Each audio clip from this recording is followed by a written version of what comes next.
Welcome back, brothers and sisters. I am Braden. This is Langley Outdoors Academy, and thank you for stopping by. All right, guys, what we're going to talk about on tonight's episode is a battle, gun rights versus gun control, that is brewing in one of the states up in the northwest of this amazing nation. Now, we have everything that you could possibly imagine. We have a ballot initiative, we have Republicans, we have Democrats, we have gun controllers, and gun rights advocates all coming into a mix, which is going to be determined in Oregon. This is really important because as this ballot measure comes up, and you guys know more about it, if it succeeds, you are going to see this more and more often, so it's incredibly important that we stay focused on it. Now, I'm going to say a quick word from our sponsor, Acre Gold. Everything's going to be linked in the description box below, and if you are new, we would love to have you subscribe. We're always looking to get more people in the fold, and thank you in advance for your consideration. Now, let's get into it, and then I cannot wait to show you what's going on in Oregon and how it affects you in the future. Now, today's sponsor is Acre Gold. In today's economic environment, inflation is actively diminishing the value of our dollar and our savings. One way to fight inflation is investing in gold. Acre Gold has a program to make gold affordable in order to preserve your savings against future inflation. Check out the link below and find out more, and thank you so much to Acre Gold for making the videos possible so I can bring you this information. All right, brothers and sisters, as I mentioned, everything is linked in the description box below, but this is a ballot initiative that we're going to be talking about, and we're probably going to see it a lot more before November, because that's when it's getting voted on by the population of Oregon. All right, enough of the setup. Check it out. This is what's happening because the battle lines are being drawn. State House and Senate candidates split on gun control. A ballot measure in November would strengthen the state's gun laws. Now, this is an article that came out yesterday. We've mentioned this ballot initiative before, but now we've got to talk about a few of the details because more and more things are coming out, particularly observing the Republican and the Democrat response here because it's extremely telling. With mass situations and other gun violence driving fears about public safety, voters in Oregon will have a chance in November to strengthen the state's gun control laws. We're not just talking about strengthening state gun control laws. We are talking about overt gun control, mag bans, licenses required for purchasing, all sorts of stuff. But let's get into the list. Here's what Measure 114 would do. So Measure 114 would require anyone purchasing a gun to apply for a permit. You are now applying for a permit to exercise your Second Amendment rights. You're asking a local state government for a permission for something that's already yours. You're putting your rights behind a license. All right? Completing a background check. This is already done, so it's kind of a silly proposal. And pass a safety training course before you can buy a firearm. The measure would also prohibit ammunition magazines capable of holding more than 10 rounds. The mag bans, we've covered that ad nauseum. That is unconstitutional. It makes no sense, and we know that. However, this one little part about passing a safety training course.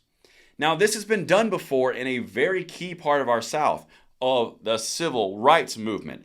Yes, you absolutely can have your ability to vote. That is your right, after all. You just have to pass this one little test. By the way, we're grading it, and you can't know what answers are or not correct. We'll let you know if you pass. You're ceding power with your rights to an all-powerful state. If they don't want you to have it, they don't have to tell you. You're putting requirements and conditions on your rights.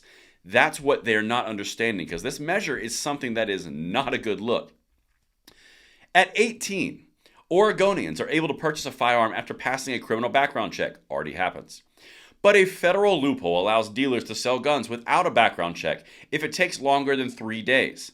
So they're talking about the Charleston Loophole. That is a branding operation, but I want to dive into the why on this. This is incredibly important to be able to explain why this is a problem. You have multiple governments throughout the history, even the 20th century, all that were taking the power and saying, oh no, these are your rights, absolutely.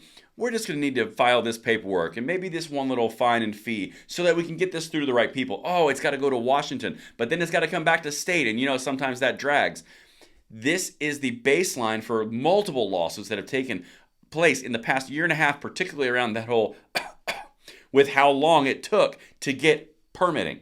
This is a massive failure for the setup, but that's not what it's about. It's about gun control and closing the Charleston loophole. But let's keep going, because here is the responses, and this is so telling. This is the Republican response. State Representative Suzanne Weber, a Tillamook Republican who gave up her House seat to run for the state Senate, said she strongly opposes Measure 114, quote, I stand with law-abiding gun owners and oppose these kinds of restrictions that will severely limit their right to own firearms, she said in an email. Weber predicted costly legal fallout if the measure is approved by voters, because it's going to go immediately into litigation. This is unconstitutional. On its face, it's unconstitutional, but that's not going to stop them. The Republican has one more thing to say here. Quote, but Measure 114 is especially problematic because it is clearly unconstitutional and will only lead to long, costly court fights that leave the taxpayers stuck with paying the final bill, she said. She's dead on. The thing that people who vote for these gun restrictions don't understand is when they get sued and when they go through the litigious nature of the process, it all comes out of taxpayers' pockets. This affects every single individual constituent in your area, whether it be state, county, or local jurisdictions. This is incredibly important to understand because as this goes on and the infringements that they are starting go into effect, it only bleeds the coffers of the local state governments of where the money affects the people, the constituents. This has a negative outcome, but it's never sold and never understood as such. And this last piece is the Democratic response, and this should tell you a lot about the responses, all right? Check it out. Melissa Bush, a home health nurse from Warren, said she views Measure 114 as a reasonable step addressing some common sense safety concerns.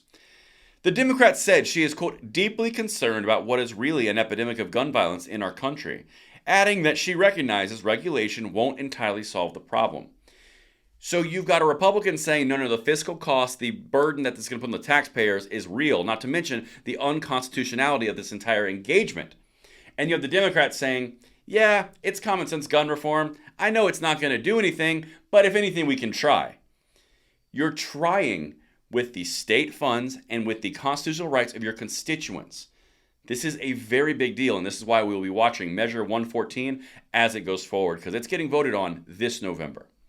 Let me know what you guys think in the comments below, and I will see you on the next episode. I'm Braden. See you later.